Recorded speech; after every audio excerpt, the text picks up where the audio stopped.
Bonjour à tous et bienvenue pour cette première partie du Kisei 2025 qui va opposer Kazuo Sugimoto que vous voyez à l'écran et Sota Fuji que vous devez connaître si vous suivez un peu le monde du shogi. Il détient pour l'instant 7 des 8 titres et c'est clairement le numéro 1 mondial. Je vais donc présenter Kazuo Sugimoto, qui est une des grandes raisons pour laquelle je fais cette vidéo, parce que j'aime beaucoup ce joueur. Donc il a 33 ans, il est Sidan, il vient d'être promu Sidan en étant justement challenger de ce titre du Kisei. Pour être challenger, il a gagné une partie en finale contre Nagase, une partie assez exceptionnelle où il attaque beaucoup. C'est un joueur très offensif, alors c'est un joueur assez rare qui joue uniquement Furibisha, donc tour mobile, alors que la plupart des pros, eux, jouent toujours tour fixe. C'est un joueur qui a eu pas mal d'adversité dans sa carrière, donc il est rentré à la Shoreikai à l'âge de 12 ans, avec le grade de Sikyu. Il a réussi à passer au rang 3 Dan et donc dans la Ligue 3 Dan à 17 ans, en 2008. Et par contre, il a enfin réussi à être pro que le 1er avril 2017, à 25 ans. C'était tout simplement le joueur qui a passé le plus de temps dans la Ligue 3 Dan. Et c'est assez exceptionnel que en 9 ans, du coup, il a réussi à passer pro. Généralement, les gens, lorsqu'ils n'arrivent pas à passer pro en 5-6 cycles, enfin peut-être un peu plus, c'est un peu fichu pour eux. Lui, il a persévéré et au bout de la 18e essai, il a réussi enfin à décrocher son 4e Dan, donc à finir dans les 2 premiers de la Ligue 3 Dan. Il est ensuite devenu 5 Dan en juillet 2021 grâce au nombre de victoires et il vient tout juste du coup d'avoir sa promotion à 6 Dan, donc en avril de cette année, parce qu'il est justement challenger d'un titre majeur. Donc cet événement lui permet d'être Sidan maintenant. Officieusement, il serait 21e mondial, donc c'est assez rare quand même que les joueurs comme ça, on va dire hors du top 10, arrivent à être justement challenger d'un titre majeur. Donc c'est vraiment une très belle performance et c'est vraiment une surprise de le voir ici. Et ensuite, dans ces 10 dernières parties, il en a gagné 6. Donc c'est un score quand même relativement honnête vu les joueurs qu'il a joués, mais il n'est pas non plus en forme incroyable. Donc ça va être sa 3e partie contre Fuji depuis que les deux sont passés pro. Et Fuji a remporté les 2 premières. Alors Fuji était tout le temps senté par contre dans les 2 parties qu'ils ont jouées. Donc ces 2 parties remontent à quelques années quand même. La première a été jouée en 2017 et la deuxième en 2023. Et les 2 fois, Sugimoto a décidé de jouer Sangenbisha, donc tour 3e colonne, alors qu'il joue plus souvent, en tout cas statistiquement, la tour 4. On le voit aussi des fois jouer la tour centrale, donc ça va être une surprise, en tout cas, enfin, ça va être un point d'intérêt de savoir qu'est-ce qu'il a prévu contre Fuji pour cette 3e rencontre à haut niveau. Notre témoin principal est Takashi Fuji, que vous voyez. Alors, il n'est pas de la même famille que Sota Fuji, et à mon avis, ils se sont plus proches de Sugimoto, parce que Takashi Fuji, c'est quand même un des joueurs qui a donné des lettres de noblesse au tour mobile, en inventant justement le Fuji System qui porte son nom.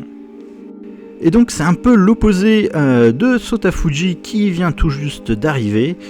Sota Fuji qui lui est passé pro à 14 ans et qui a d'ailleurs passé pro pendant une des sessions où Sugimoto était également dans la Ligue 3 Dan. Alors j'ai pas eu les résultats malheureusement de cette époque. Et Fuji détient 7 des 8 titres majeurs. Alors il a perdu Léo l'année dernière contre Takumi Ito, mais il a réussi à défendre tous les autres titres, ce qui est assez exceptionnel. Donc selon les lots inofficiels, Sota Fuji à 2131 et puis Sugimoto à 1793, donc il y a 338 points de différence, ce qui signifie que selon le calcul de les lots, Fuji aurait plus de 88% de chances de remporter cette partie, donc c'est un gros écart entre les deux, mais après Fuji a quand même un gros écart entre lui et tous les autres joueurs. Fuji qui, on pourrait presque dire, est un peu en méforme parce que dans ses 10 dernières parties, eh bien, il en a gagné que 8. Donc il vient tout juste de défendre par contre le titre de Meijin la semaine dernière. Il a donc battu Nagase 4-1 pour défendre son titre et chose un petit peu rare, il y a eu 2 Sanichité pendant les parties justement 4 et 5. Cette première partie se déroule à Nikko, qui se trouve à 2 heures au nord de Tokyo. C'est une ville où il y a beaucoup de temples et de monuments à voir, et d'ailleurs quasiment l'ensemble de la ville a été déclaré au patrimoine mondial de l'UNESCO en 1999. Cette première partie se déroule au Nikko Kanaya Hotel. C'est un hôtel fondé en 1873 et c'est le plus ancien hôtel de style occidental au Japon. Il y a beaucoup de gens célèbres qui y ont séjourné. Il y a Albert Einstein, Charles Lindbergh, Indira Gandhi, Isabella Bird par exemple. Les 2 joueurs sont prêts, vont se saluer et vont ensuite mettre les pièces selon la manière Ohashi. Sotafuji, qui est le tenant du titre, donc commencera à mettre les pièces et du coup Sugimoto sera le 2e joueur. Le Kisei se déroule sur 5 parties, donc le premier à 3 victoires remporte le titre. Toutes les parties vont commencer à 9h heure locale et ils ont en temps de réflexion 4 heures par joueur et une fois qu'ils les ont utilisés, ils auront 1 minute de Byoyomi. Le Kisei est le premier titre que Sotafuji a gagné lorsqu'il avait 17 ans et il l'a remporté 5 fois de suite, ce qui le rend éligible à devenir Kisei éternel ou Kisei à vie. Les 2 joueurs ont fini de mettre les pièces et on va donc procéder au Furigoma, donc qui va permettre de déterminer qui sera Sente et qui sera Gote. Alors contrairement dans des matchs plus classiques, c'est pas les joueurs eux-mêmes qui vont le faire, c'est généralement un notable, là c'est probablement le sponsor, un représentant du sponsor Ulik qui est une marque immobilière japonaise assez répandue. Et donc la personne là, qui est en train de prendre les pièces, lui c'est la personne qui va enregistrer le Kifu. C'est monsieur Kyota Yoshida qui est dans la Ligue 3 Dan, donc c'est un apprenti professionnel. C'est souvent c'est d'ailleurs tout le temps les apprentis professionnels qui vont faire l'enregistrement du Kifu. Et donc cette personne va donc mélanger 5 pions dans la main, il va les lancer. S'il y a plus de pions promus, ce sera le challenger qui commencera, et là c'est le cas. Il y a 4 pions promus, donc 4 tokens, et donc Sugimoto sera Sente. Alors c'est intéressant parce qu'il a affronté 2 fois Fuji, mais les 2 fois il était Gote, donc c'est la première fois qu'il va affronter Sotafuji en étant lui-même Sente. Et donc on verra peut-être quelque chose de nouveau qu'on n'a pas encore vu dans leurs 2 parties précédentes. À savoir que le Furigoma sera fait qu'une seule fois. Maintenant il va décider le reste de l'ordre des parties, donc Sugimoto et Sente là, mais pour la 2e partie ce sera Sotafuji qui sera Sente. Alors, petite question des fois qu'on me pose, c'est ils n'ont pas de pendule, donc comment on sait qu'il y a le temps? Et ben en fait c'est la personne qui enregistre le Kifu qui doit enregistrer également le temps utilisé. Donc s'ils veulent savoir le temps, ils peuvent demander à l'oral combien de temps il reste dans la partie. Alors autre petit point, cette partie du coup peut durer jusqu'à 8 heures, mais il y aura quelques interruptions, une pause très courte le matin pour une collation du matin, une pause d'1 heure à midi où les 2 joueurs vont prendre leur repas, et généralement une petite pause également l'après-midi pour également une collation de l'après-midi. Les 2 joueurs donc sont prêts, mais ils vont attendre le top du témoin principal, donc Takashi Fuji, qui est donc un joueur pro 9 dan et qui a gagné 3 fois le Ryo, donc un très très fort joueur. Et bien sûr aussi, ils sont pas obligés de rester en César toute la partie, ils auront le droit de se lever durant la partie et de gérer le temps comme ils veulent.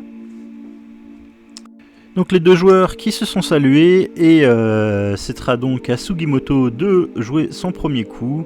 Bon alors ils vont pas jouer à une vitesse folle au début, ils aiment bien prendre un peu leur temps, rentrer dans la partie. Surtout Sugimoto, c'est son premier match de titre, donc ça peut être un peu intimidant et prendre ses aises. Alors il va jouer et sans trop de surprise, il ouvre la diagonale du fou. C'est le coup que lui fait à chaque fois. Et donc là, deux réponses normalement possibles pour Sotafuji. Soit lui-même va ouvrir la diagonale du fou, ce qui peut mener à des positions très compliquées très vite. Soit il va jouer quelque chose d'un peu plus restrictif en poussant directement le pion de la tour, ce qui empêchera de jouer des positions très tranchantes pour Sugimoto, ce qui est pourtant ce qu'il aime. Donc probablement Fuji a vraiment le choix et il décide plutôt de pousser le pion de la tour, donc d'éviter les variantes très agressives de Kukishida par exemple. Donc une fois les premiers coups joués, la plupart des spectateurs là, qui sont soit des représentants de la fédération japonaise, soit des représentants des sponsors, vont commencer à partir. Il va rester généralement que la personne qui enregistre le Kifu et des fois également le témoin principal. Donc bon, pour l'instant Sugimoto, lui, il a l'air d'attendre que les gens partent et puis qu'il y ait un peu moins, on va dire, de commotion pour enfin pouvoir jouer de manière paisible. Et on a très envie de savoir s'il va jouer tour 4 ou tour 3 ou tour central, ou même surprendre complètement Fuji et jouer une tour fixe. Bon, normalement ça c'est pas trop le cas, mais du coup bon, bah, il attend, il y a la personne qui va ensuite enlever tous les coussins. Sugimoto bon, bah, prend son temps. Après, il n'est pas très pressé, hein, il a 4 heures de réflexion. Alors la partie se joue en une seule journée, hein, je tiens à préciser, parce qu'il y a des titres qui sont plus longs et qui ont un ajournement. Et donc là, Sugimoto joue un coup et c'est le coup de pion. Alors c'est quelque chose qu'on a vu un peu, il avait joué cette idée-là contre Fuji lors de sa partie de 2023, donc peut-être je la montrerai un peu. Alors juste petite chose, en bas il y a la barre d'évaluation, donc qui donne 51% pour Goté et 49% pour Santé, c'est-à-dire c'est complètement égal, d'ailleurs maintenant il repasse à 50-50, et le temps qui est imparti aux deux joueurs, donc là il a utilisé 1 minute maintenant pour jouer ses coups, donc il lui reste 3h59 et Sotafuji il lui reste 4h. Alors je donnerai généralement le temps que les deux joueurs ont utilisé, et Sotafuji qui répond, alors comme dans leur deuxième partie, il répond. La dernière fois les deux avaient joué à Naguma, on va voir s'ils ont prévu quelques surprises. Donc là, bon, Sugimoto, je pense, va devoir donner l'adresse de la tour, savoir s'il joue tour 4, tour 3, tour 5, ou bien si même par exemple, mais je pense que ce serait un peu prématuré, de bouger le fou pour essayer de jouer une tour opposée. C'est d'ailleurs peut-être une des raisons de l'ordre de coup de Fuji, éviter les tours opposées. Et donc bon, là c'est l'heure de vérité normalement. On va pouvoir savoir enfin si Sugimoto, quelle stratégie il compte employer. Alors il a l'air distrait un peu, il doit y avoir encore des gens dans la salle, et donc il joue pas encore, et donc il reste plus que la personne qui tient le Kifu, donc il doit enregistrer les coups et le temps, et il doit répondre combien de temps il reste si jamais les joueurs lui posent la question. Alors aussi, ils ont du thé et des boissons et des petits grignotages généralement qu'ils ont le droit de manger pendant la partie et de boire. Donc voilà, Fuji on le voit pas, mais je crois que à sa droite également il doit avoir du thé. Tout à l'heure il a pris une gorgée de thé et c'est généralement un de ses rituels quand il commence la partie. Alors, autre petite chose, généralement les deux joueurs ont aussi une petite pendule. Alors généralement c'est une montre. Sotafuji il a toujours son truc qui ressemble un peu à une alarme, on va dire. En tout cas c'est une montre, enfin c'est même pas une montre, c'est une espèce de petit carré digital où il y a l'heure marquée dessus. J'ai pas vu en tout cas ce que Sugimoto avait, et il vient de jouer, et donc ce sera tour 3 Sangen Misha comme lors de parties précédentes, et donc pas de tour 4, alors que bon c'était une des choses qu'il jouait le plus souvent ces derniers temps, la tour 4. Et donc, bon, on va voir si Fuji est prêt ou pas. Normalement, ça devrait être ok. Et voyons voir, la dernière fois, je crois, on a eu plus ou moins cette position et Fuji avait poussé le pion de la tour pour forcer justement le fou à venir défendre. Et bien c'est ce qu'il va faire à nouveau. Donc ce coup de pion directement. Et Sugimoto devrait du coup défendre avec le fou. Alors on attend un petit peu, mais généralement il devrait jouer ce coup assez vite. Bon là il a l'air occupé à faire autre chose. Et donc on voit un petit peu l'IA là qui préfère légèrement Gauthier. Ça s'explique parce que l'IA a une préférence pour la tour fixe, donc de quelques pourcents, mais c'est vraiment négligeable. Et du coup, eh bien, Sugimoto, qui comme on l'attendait, va défendre cette poussée de pion. Donc dans cette position, eh bien, Sotafuji va ouvrir la diagonale du fou. Maintenant il menace tout simplement fou prend fou, puis avancer ce pion. Et c'est pour ça que Sugimoto va donc fermer la diagonale et ils vont commencer à faire leur château les deux. Alors on pourra regarder vite fait la partie qu'ils avaient jouée en 2023. Donc là je me suis remis point de vue de Sugimoto, il était goté, et donc la partie ressemblait un petit peu justement avec cette double poussée qui avait eu lieu assez tôt, c'était aussi une tour 3. Et ce qui s'était passé, c'est que les deux joueurs avaient été pour un Anaguma à partir de ce moment-là. Et la partie n'avait pas été très très bonne pour Sugimoto, et donc il avait essayé d'attaquer assez tôt sur la colonne 3. Puis ensuite avait perdu de l'espace, Fuji avait gagné pas mal d'espace et il avait du mal à développer un jeu d'attaque ici, Sugimoto.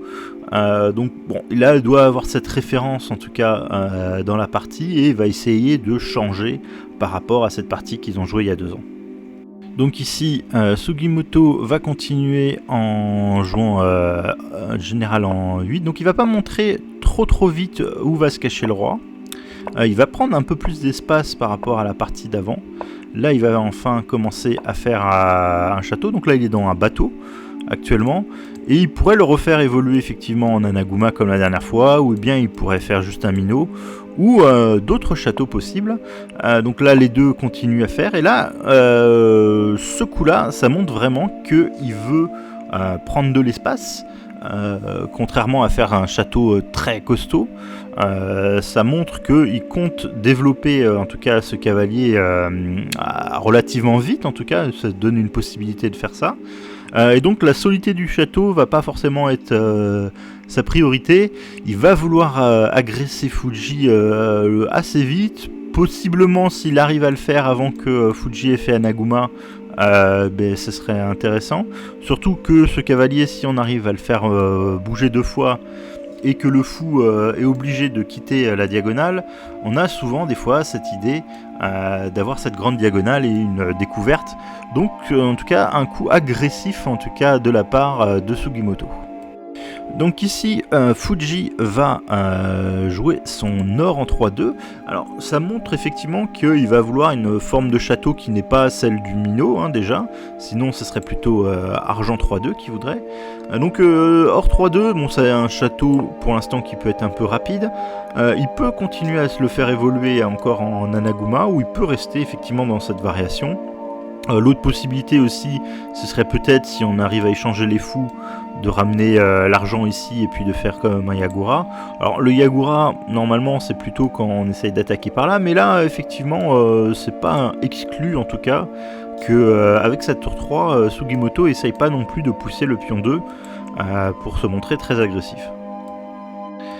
Donc les deux continuent à jouer des coups, et donc là on a le fameux développement très tôt de cavalier. Donc on menace maintenant cette fourchette, donc Fuji va devoir faire quelque chose. Donc maintenant il ferme la diagonale et on commence à avancer avec cet argent. Alors cet argent est effectivement la pièce offensive. Donc une position très offensive de ce général d'argent. Il va aider un jour à pousser ce pion. Alors c'est pour ça que Sotafuji d'ailleurs met cette pièce qui est la moins bien placée dans son camp au contact de ce pion. Et donc il est au contact également du château. Donc un jour peut-être on va pousser, mais maintenant c'est quand même un peu plus dur avec la présence de ce général d'or. Et donc on va encore assister à une transformation de château maintenant, même s'ils sont déjà techniquement dans des châteaux même provisoires. Sugimoto va aller dans une forme du Millennium. Alors c'est une stratégie relativement moderne et relativement rare de jouer Millennium en même temps qu'une tour mobile. Historiquement, le Millennium était justement fait par la tour fixe contre des attaques très rapides, donc du justement Fuji System. Donc c'était généralement une tour 4 contre une tour fixe. Et on voulait faire un Aguma, mais le développement de la tour mobile ne permettait pas, et on allait sur ce genre de château un peu hybride.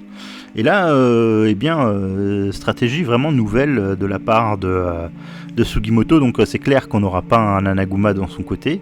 Et Sotafuji, du coup, lui décide de rentrer quand même dans une version de l'Anaguma. Donc normalement, Fuji aura quand même un château plus solide que celui de Sugimoto, avec un Anaguma. Alors il devra choisir probablement encore une variante de l'Anaguma. Et après ces coups-là, donc on a un Anaguma maintenant qui est presque complet pour Fuji. Alors bon, peut-être que l'or généralement viendrait ici, mais il va peut-être mettre son argent et puis avoir une variante vraiment spécifique de l'Anaguma. Et ici, Sugimoto est content de son château et va commencer à essayer de trouver du jeu ailleurs. Et donc, la tour qui pour l'instant ne fait plus grand chose va bouger. Alors peut-être qu'il aurait pu essayer de jouer une tour opposée, mais on ne veut pas normalement échanger les tours, vu qu'on a le château le plus faible. Donc il a décidé plutôt de repasser sa tour en tour centrale. Et puis probablement il va essayer de lancer une percée sur la colonne 5. Ici, Sotafuji va jouer son fou en 2-4. Alors, je pense qu'il menace peut-être éventuellement de sacrifier le fou, ce qui pourrait donner des variantes en tout cas intéressantes. Par exemple, bon, si on passe notre tour avec Sugimoto, eh bien, le sacrifice là, peut-être avec ce parachutage, pourrait être embêtant. Alors, bon, peut-être on peut essayer d'attaquer, mais voilà, on va probablement réussir quand même à rentrer. Et on n'a pas de cases super intéressantes, en tout cas pour mettre le fou pour l'instant. Donc ça peut mettre une position un peu compliquée. Sinon on peut peut-être essayer aussi par là, mais il y aura toujours en tout cas des soucis. Alors ici encore on arrive à défendre tout. Mais bon, on ne bouge pas vraiment, on n'a pas de pion en main, donc on pourra jamais trop chasser cette pièce, et peut-être que l'adversaire il va tout simplement réussir à ramener un deuxième argent et commencer vraiment à nous embêter. Ça commence à faire en tout cas plusieurs pièces promues, si jamais on arrive à faire quelque chose comme ça. Donc c'était une variante intéressante, c'était moi je pensais le plan que Fuji allait jouer. Donc ici les deux joueurs là vont prendre une petite pause déjeuner.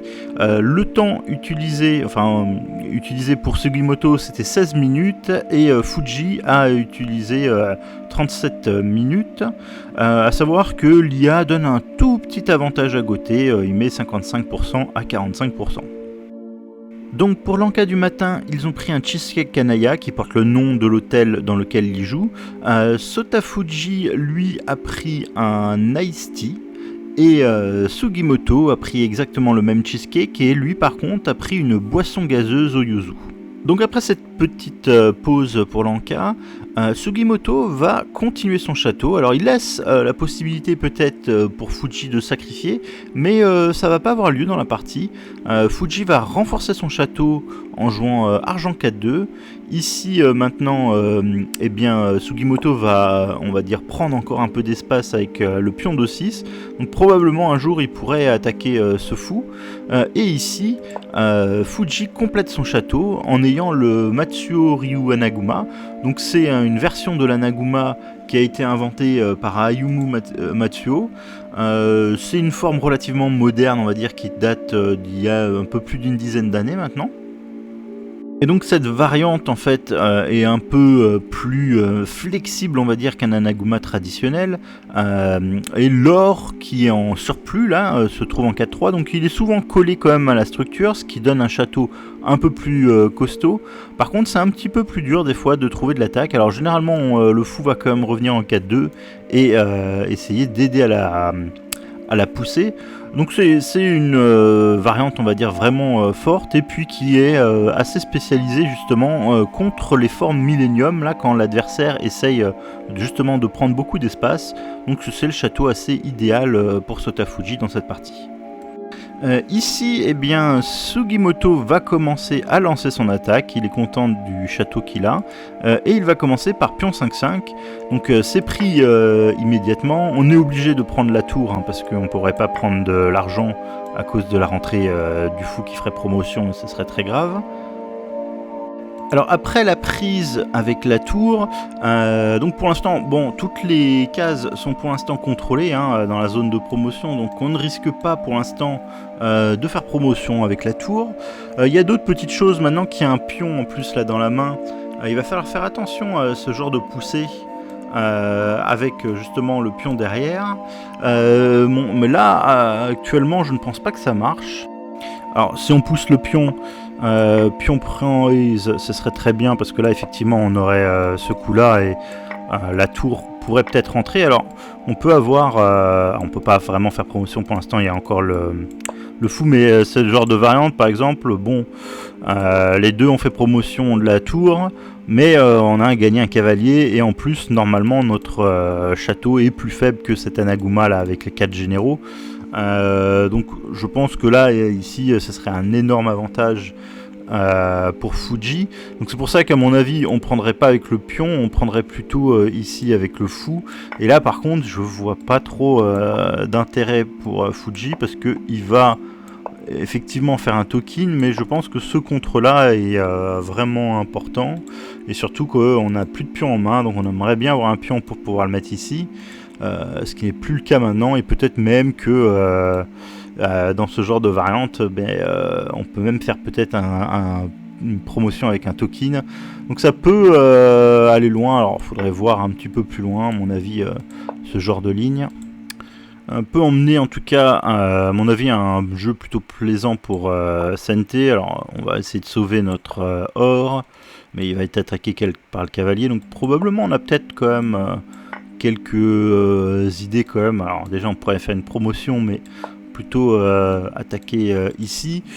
Et ici, bon, les positions sont encore un peu compliquées, mais je pense quand même que ici c'est quand même beaucoup plus plaisant pour Sugimoto. Probablement je jouerai ce coup là pour empêcher justement là le fou de venir faire une promotion. Sinon on aurait un token, et même avec ce genre de choses, mon avis Sente est vraiment très bien, parce que on a du mal quand même de faire quelque chose là avec Fuji. Alors on pourrait essayer de voir jusqu'à ici. En tout cas la position est intéressante, il y a pas mal de choses qui sont en l'air. Faut faire attention, je pense, ici. Et j'ai quand même une tendance à préférer bien la position de Sugimoto. Alors je trouve que les tours dans cette position sont vraiment des pièces qui vont être très très importantes. On va peut-être pouvoir la mettre et puis commencer vraiment à attaquer le château. Alors que bon, là on a donné un fou effectivement, mais le fou, il n'y a pas d'endroit intéressant, et puis tout ce qui est déjà ici, le matériel là, le petit matériel entre guillemets qui pouvait être récupéré a déjà été récupéré. Donc à mon avis, cette position, moi je l'évaluerais comme une position solidement supérieure pour Sugimoto. Mais bon, c'est pas cette variante que Fuji a joué. Fuji ici a tout simplement joué Fou 4-2, donc il prépare maintenant plus ou moins la poussée ici en colonne 8. Alors à savoir que là pour l'instant Fuji lui reste 2h47 et Sugimoto 3h43. Et ça va être un petit peu important parce que ici, eh bien, Sugimoto va jouer tour 6-5. Fuji va jouer hors 5-3 qui à mon avis est le seul coup ici. Parce qu'on doit empêcher là, cette tour de prendre et puis on peut pas le faire avec la tour bien sûr parce qu'il y a toujours ce pion là qui est en l'air. On pourrait pousser le pion mais pousser le pion en fait ça va complètement couper ensuite notre attaque. Et du coup après ce coup là eh bien Sugimoto est revenu et ici Fuji est revenu et donc Fuji en fait est un peu contraint ici déjà de répéter les coups et de faire Senichite. Alors ça n'a pas l'air de le déranger de faire Senichite, mais s'il voulait l'éviter, il serait obligé à mon avis de dégrader un peu sa position. La seule manière dont je verrais Fuji réussir à faire du progrès ici, ce serait en jouant ce coup-là, mais en fait, tout simplement on va revenir et même chose, là, cet or-là est un peu bizarrement placé ici. Il aide plus tellement l'attaque, alors il faudrait peut-être essayer de jouer ça, mais surtout il bloque la diagonale du fou, donc ce coup-là est beaucoup plus lent d'un coup. Et peut-être même qu'un jour il sera même une cible parce qu'il y a pas mal de choses là tactiquement qui n'ont pas l'air super sympa. Donc à mon avis Fuji était déjà un peu contraint. Mais du coup dans cette position Sugimoto va décider de ne pas répéter les coups et de ne pas prendre le Senichite. Et donc voilà, au lieu de revenir ici, il va tout simplement revenir en 5-8. Alors on est obligé à mon avis de revenir en 5-8 pour défendre un peu contre cette poussée. La poussée qui à mon avis est pas possible de suite. Alors, sur la poussée on prendrait à mon avis avec le pion. Il y aurait fou prend, on mettrait la tour en opposition. Donc ici bien sûr on ne peut pas prendre le fou parce qu'on perdrait la tour. Le seul coup à mon avis c'est ce coup là. Et ici peut-être même tout simplement on échange les fous, on revient avec la tour, on reveut faire une promotion ici, et si on essaye de se faire bloquer, on peut peut-être tout simplement à mon avis mettre le pion et continuer de vouloir attaquer. Et admettons si on arrive dans ce genre de ligne, on voudrait à mon avis attaquer ce pion. Et là-dessus, on aurait par exemple déjà ça qui serait un peu désagréable. Même en protégeant, on pourrait à mon avis venir ici et attaquer cavalier et pion. Sente a l'air de s'en sortir pas mal dans cette variante-là. Donc à mon avis, la poussée de pion de suite elle doit pas être incroyable. Peut-être que c'est jouable, mais en tout cas c'est pas ce que Fuji va faire. Il va effectivement pousser le pion 7-4 d'abord. Ici, il va avoir une bonne réflexion là de Sugimoto. Pion 5-4, et donc qui justement met une pression et voudrait un jour faire Tokin en 5-3. Et c'est à ce moment-là que la pause déjeuner va avoir lieu. Donc ils vont avoir 1 heure chacun pour manger. Le temps qui reste, Sugimoto il lui reste encore 3h20 de réflexion, donc il a utilisé 40 minutes, et Fuji il lui reste 2h09, donc il a utilisé presque la moitié de son temps, et à savoir que l'IA donne une toute petite avance pour Fuji, mais c'est 3 fois rien, c'est 54% contre 46%, donc vraiment tout est encore à faire dans cette partie. Pour le repas du midi, Sota Fuji a pris le curry de 100 ans de l'hôtel, accompagné du coup avec des crevettes frites. Donc c'est une spécialité de l'hôtel qui a été créée déjà dans la période Taisho, c'est-à-dire le début vraiment du XXe siècle. Ça s'arrête je crois en 1926. Sugimoto lui a pris un bol de riz avec le steak de bœuf de Kirifuri avec des légumes de saison et une soupe miso ainsi qu'un jus de pomme de Kanaya. Alors un petit aparté, le Kirifuri Kogengyu c'est une race de bœuf locale qui est considérée comme assez luxueuse au Japon. Donc ici il y avait deux à mon avis possibilités Pour Fuji, tout simplement, il aurait pu probablement protéger la case justement en parachutant un pion lui-même, mais c'est pas ce qu'il va faire. Il va décider maintenant de lancer, on va dire, son attaque en sacrifiant le pion de la colonne 8. Alors c'est quelque chose de relativement classique, hein. On veut généralement que une fois que le pion est pris, c'est ce qui va se passer, on voudrait un jour pouvoir mettre le pion ensuite en 8-8. Et ici, il va continuer son attaque en poussant le pion en 7-5, qui va être pris par Sugimoto, donc reprise de Fuji. Et Sugimoto va chasser ce fou, et ce fou va revenir en 4-2, donc ce qui permet en fait de libérer la colonne 7 pour une éventuelle deuxième parachutage de pion, et ce qui permet d'avoir un deuxième pion en main, ce qui peut être important pour pas mal de tactiques. Et maintenant, après avoir joué ces coups-là, eh bien, c'est le moment que Sugimoto a choisi pour lancer son attaque. Donc il commence avec pion 1-5. C'est pris parce que bon, on peut pas laisser vraiment prendre, à mon avis, ce serait trop dangereux. Donc c'est pris forcément par Fuji, et là il va jouer pion 3-5, un deuxième feu, on va dire.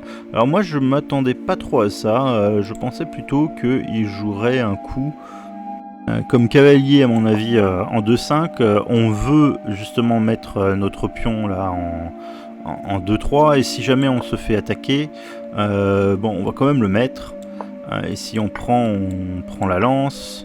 Le roi est obligé de prendre, et à mon avis, tout simplement, on prend ce pion, et un jour ou l'autre, on va mettre la deuxième lance, et ça va commencer à attaquer assez fort côté, sur le roi adverse. Donc bon, c'était une possibilité, mais c'est pas ce qu'a choisi en tout cas Sugimoto. Il lance un deuxième sacrifice de pion, alors qu'il peut être intéressant. Mais là, ici, Fuji trouve un coup qui est, moi, quand j'ai vu ce coup dans la partie, je le trouvais très embêtant. Il fait un très très bon parachutage en 5-7. Ce qui pose problème, hein, c'est que, bon, bah, ok, on voudrait... déjà, on coupe l'action de la tour qui protège ce pion, donc peut-être un jour on pourra prendre le pion. Et puis, oui, on empêche la tour, alors, on pourrait prendre, mais le problème c'est que si on prend, bien maintenant, ce parachutage de pion là va fonctionner, et cette position, à mon avis, est déjà très très désagréable ici pour Sugimoto. Alors, on peut effectivement défendre à chaque fois, hein. Mais bon, ça va s'arrêter, on va pas donner non plus tous nos pions. Si on fait ça, on est complètement passif ici, le fou est enfermé, il n'y a rien qui va vraiment, et puis on a plein d'espace, plus de pions en main, l'autre a 4 pions en main. À mon avis, cette position est absolument horrible ici pour Sugimoto. Donc impossible de le prendre avec la tour, et du coup bon, on peut pas non plus vraiment laisser un pion comme ça aussi dangereux, et donc ça empêche, ça enlève, on va dire, le défenseur là qui est le général d'argent. Donc là maintenant Fuji, bah, il a plein de choix. Il pourrait prendre ici, mais il va choisir un autre coup, à mon avis, assez important. Il veut pas que ce cavalier vienne en 2-5, et il va jouer du coup pion 2-4 maintenant. Et l'idée que j'ai montrée tout à l'heure, maintenant est beaucoup plus dure à réaliser de la part de Sugimoto. Alors il va quand même essayer, hein, en jouant pion 2-5, en espérant que Fuji prenne justement ce pion pour pouvoir justement activer le cavalier. Mais c'est pas ce que Fuji va faire. Alors Fuji va jouer un coup qui m'avait un peu surpris sur le coup, et puis plus tard j'ai compris ce qu'il voulait. En fait, il va jouer pion 8-8. Alors bon, ça avait pas l'air de marcher tant qu'il y avait la tour, parce que la tour pourrait prendre, et c'est ce qui va se passer. Mais en fait, il décale, en fait il donne un des pions qu'il a dans la main pour enlever cette tour sur la case centrale, qui pourrait être, à mon avis, l'endroit où il voudrait être. Donc finalement, il sacrifie un pion contre un temps dans cette position. Maintenant, eh bien, Fuji va pouvoir prendre le pion 3-5. Ça menace probablement d'aller devant le cavalier, et là ce cavalier serait enfermé. C'est pour ça que Sugimoto va défendre avec son or. Peut-être aussi qu'il va pouvoir monter un jour et peut-être essayer de reprendre le pion justement en 1-5. Et ici, Fuji va lui prendre la colonne 5 avec sa tour justement, et au lieu de prendre avec l'or qui était pas incroyable parce qu'en fait cet or il a envie d'être plutôt collé au château, et bien maintenant il va menacer plutôt de prendre avec la tour, et ça sera assez embêtant parce que cette tour elle va mettre une grosse pression sur la colonne 5. Et donc ici, Sugimoto va jouer l'argent en 4-6, donc l'argent qu'il n'aurait pas voulu vraiment bouger, mais qu'il a été obligé de bouger grâce au sacrifice de pion de Fuji, là en 5-7, et Fuji va prendre en 5-4. Alors je pense pas qu'on puisse vraiment prendre, parce que justement maintenant la tour pourrait rentrer. Alors à savoir que ici, il leur reste... alors Sugimoto il lui reste 1h29, et Fuji il lui reste 1h, donc il a consommé 3 heures, et la position est encore assez tendue, il y a un petit avantage Fuji c'est sûr, mais c'est encore relativement égal, et la position est très très compliquée encore, il n'y a pas d'avance matérielle réellement, et il y a beaucoup de prises un peu partout, donc cette position est vraiment très très intéressante. Donc pour avoir le droit de faire quelque chose en tout cas, et pour enlever surtout la pression là, sur la 5e colonne, Sugimoto va parachuter son pion en 5-5, mais bon après ça veut dire qu'il n'a plus le droit de reparachuter un pion ailleurs pour être un peu plus offensif, et là Fuji va aller en 7-4, donc vouloir grappiller probablement ce pion, et puis s'il peut plus tard embêter le fou, et ici Sugimoto va jouer ce coup-là que l'ordinateur aimait pas trop. Il commence à donner un pourcentage un peu plus important, là, un peu plus de 60% pour... à peu près 60% pour Fuji. Donc, moi, ça me paraissait un coup quand même relativement naturel. On va vouloir mettre vraiment de la pression là, sur les deux pions. Donc c'était pas le coup aimé de l'ordinateur, il aimait soit prendre en 2-4, soit prendre en 3-5. Moi une des lignes que j'avais regardé un petit peu c'était celle-là, où effectivement on se faisait un peu chasser l'argent, et là il fallait faire un peu attention parce que on menace ça, et puis en fait c'est un petit peu embêtant, on va devoir rendre le pion comme ça. Parce que si on défend juste comme ça, à mon avis, il y a ce coup-là et c'est déjà très très grave. Donc, et ce genre de position, à mon avis, est un peu, ici un peu compliqué. Savoir qui est mieux ici, c'est assez difficile. Je pense qu'on doit quand même essayer de jouer le cavalier ici. Et en tout cas, c'est une position assez originale avec le roi et tout son matériel devant là, qui essaye d'attaquer l'autre roi. Je sais pas si c'est plus facile à jouer pour Fuji ou pas, en tout cas peut-être, parce qu'il va peut-être juste reculer la tour, et puis après prochain coup on met un pion devant le fou, et les choses peuvent commencer à se détériorer. Puis on peut aussi d'ailleurs peut-être même pousser le pion.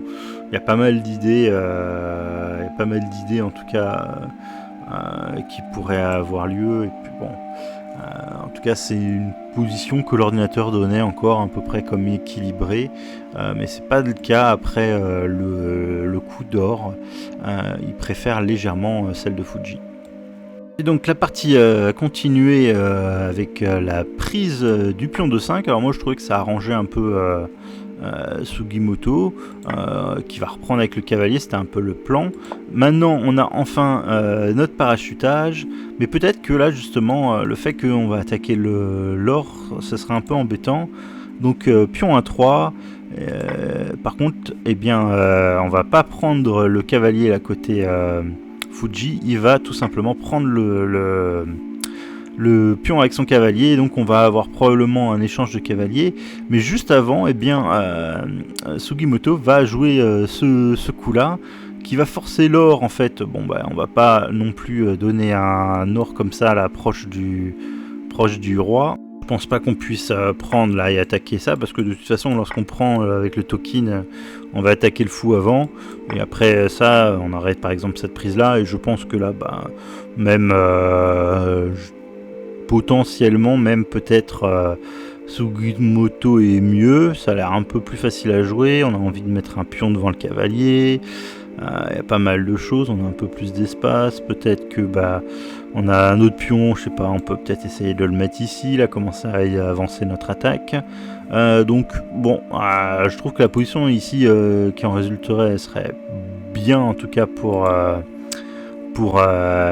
Sugimoto, donc ça force selon moi l'or à monter en 2-3, et c'est ce que Fuji va faire. Et maintenant, eh bien, enfin, Sugimoto va échanger les cavaliers, parce que bon, son cavalier était en prise. Donc ici, on a plus envie, à mon avis, de prendre avec la lance. C'est vrai que les deux autres étaient peut-être une possibilité. Mais bon, en tout cas, Fuji a pris de la lance.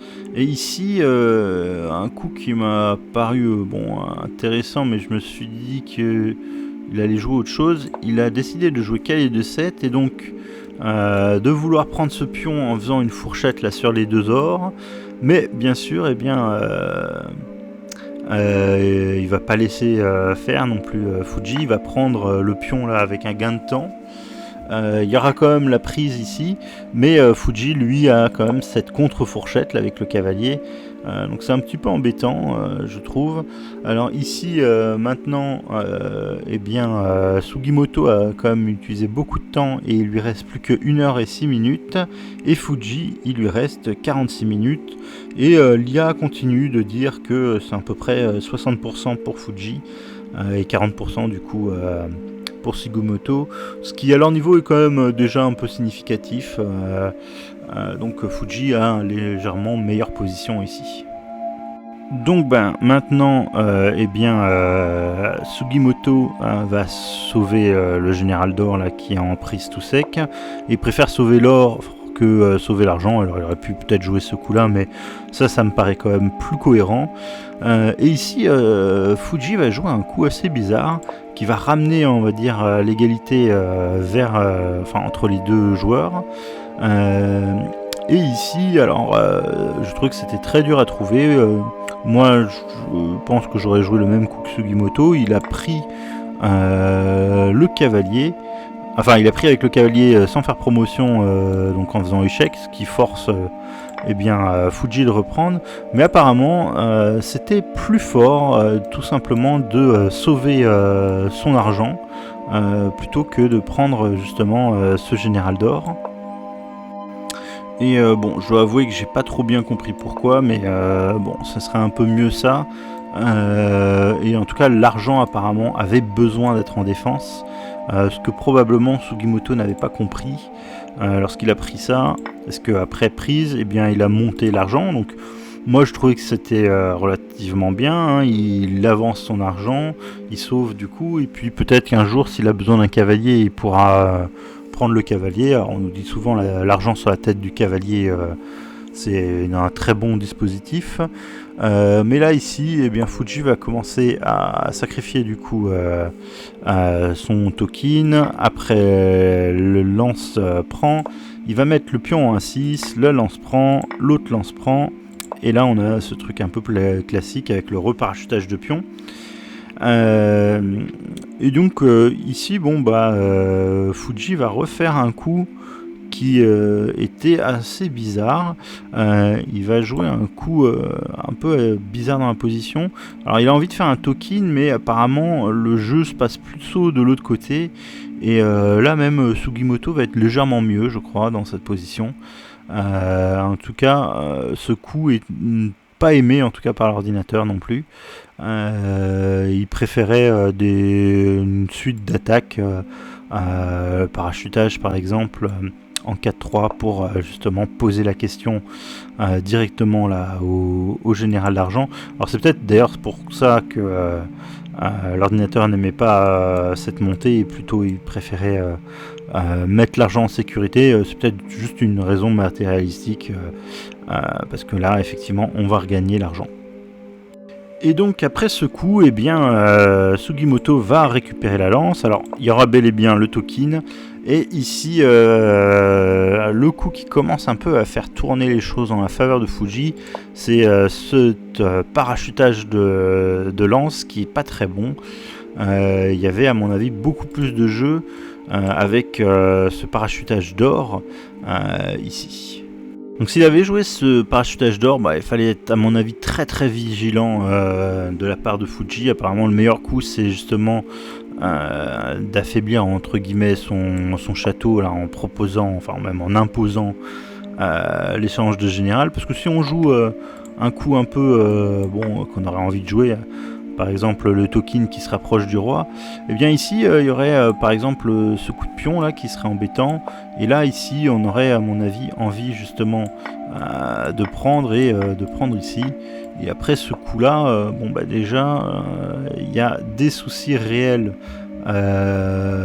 pour Fuji. Il a un or en l'air et il y a cette espèce de menace de mat aussi là qui arrive. Donc on peut pas, je montre juste, on peut pas vraiment sauver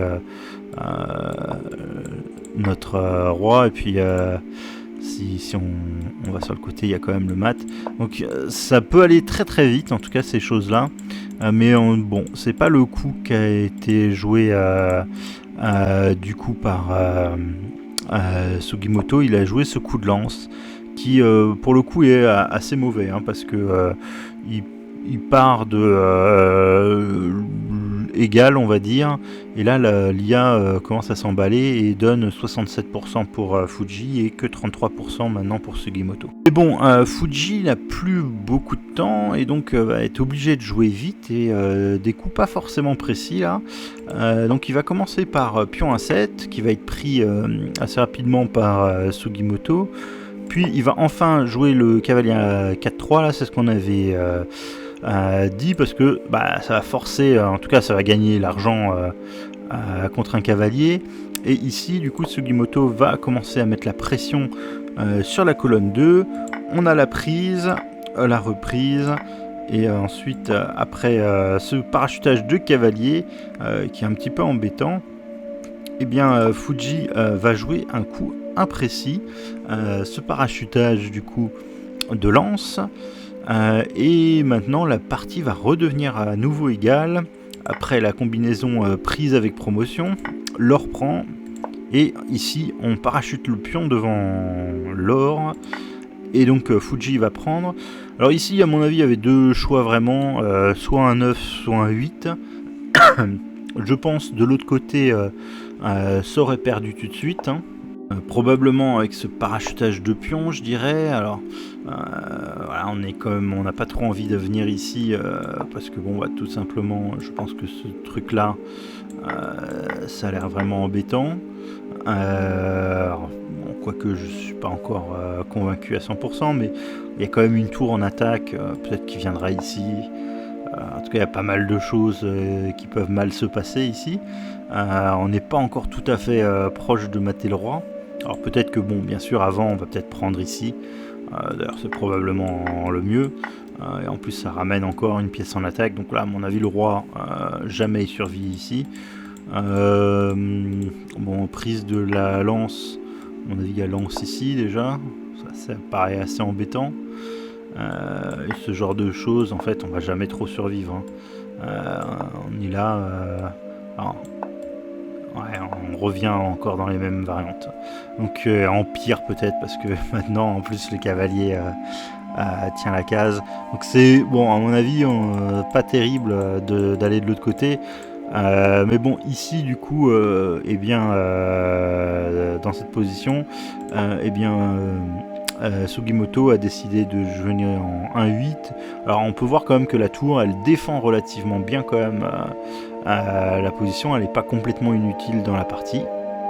Donc après roi 1-8, Fuji va se débarrasser de ce pion là qui est un peu dangereux, et du coup il va échanger les ors, et donc après prise en fait ici, à savoir qu'il leur reste vraiment pas beaucoup de temps dans la position qui est encore égale selon IA. Il reste 13 minutes pour Sugimoto et un quart d'heure du coup pour Fuji.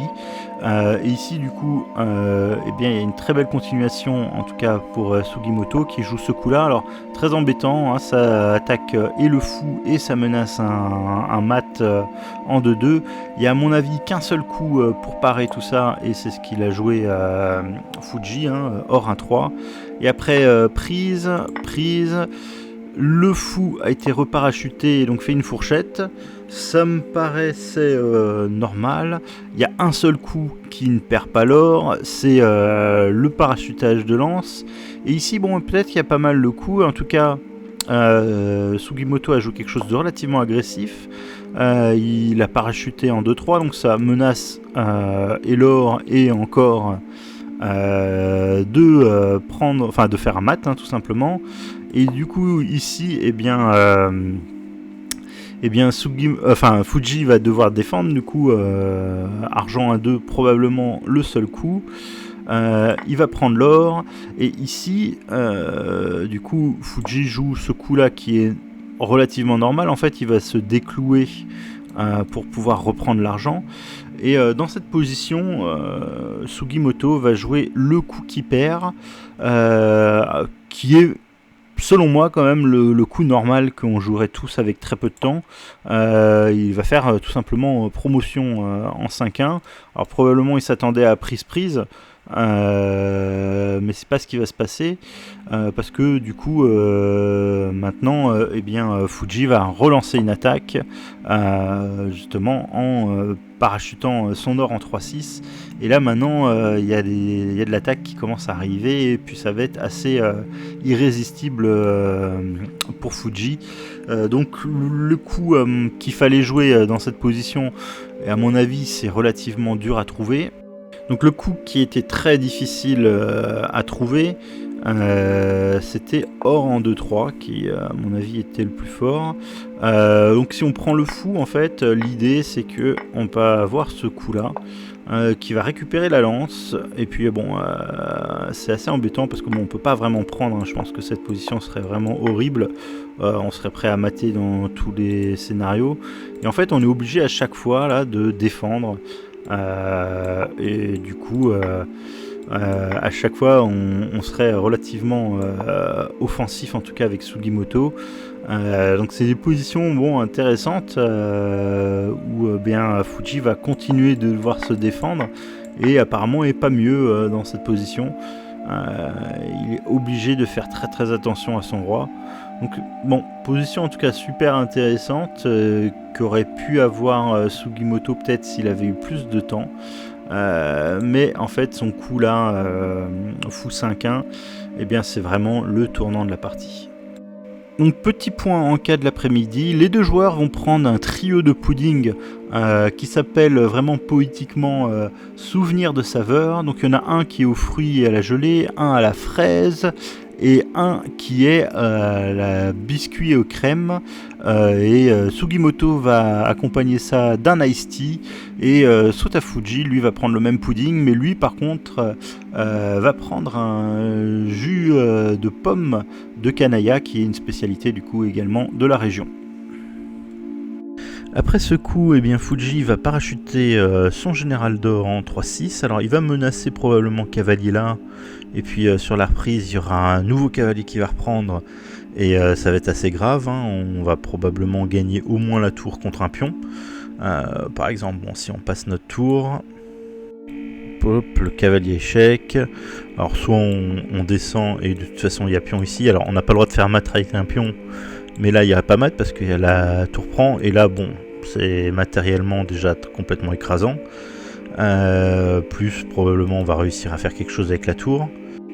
Et donc si on reprend par exemple maintenant avec le général d'argent, il y a encore cavalier prend, et on va revenir un peu dans la même chose avec ce parachutage de pion, et on est obligé encore une fois de donner la tour, donc ce qui n'est pas acceptable.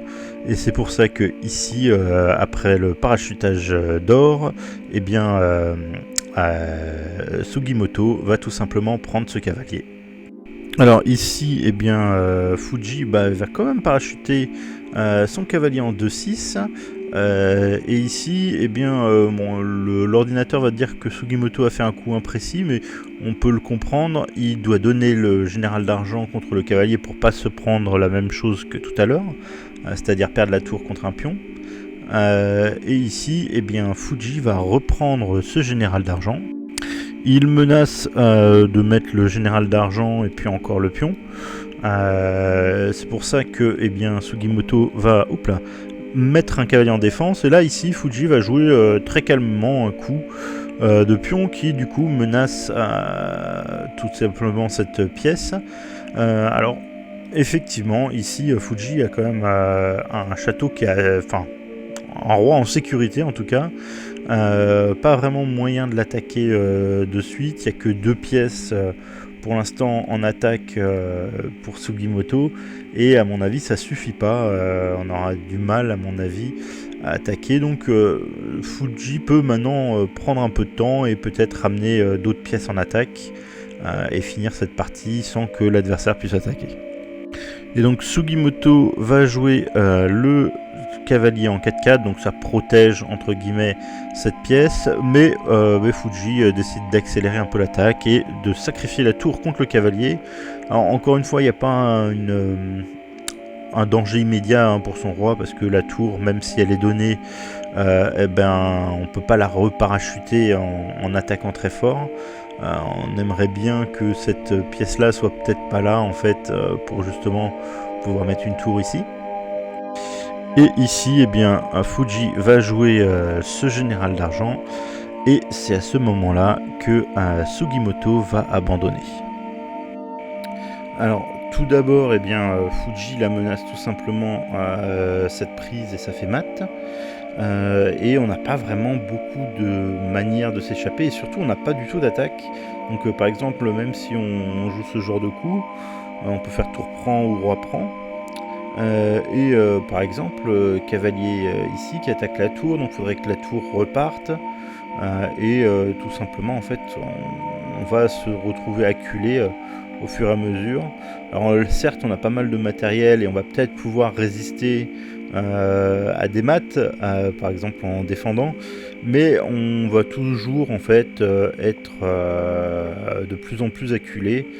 Et forcément à un moment ça va céder, on va pas pouvoir survivre ça très longtemps. D'ailleurs là il y avait peut-être un Tsume comme ça, donc il faut vraiment faire un peu attention, mais c'est sûr que bien Sugimoto n'avait plus aucune chance en fait, parce qu'il n'a plus d'attaque tout simplement, et que l'attaque de Fuji elle va être irrésistible dans le temps. Et donc merci d'avoir regardé cette première partie sur ma chaîne.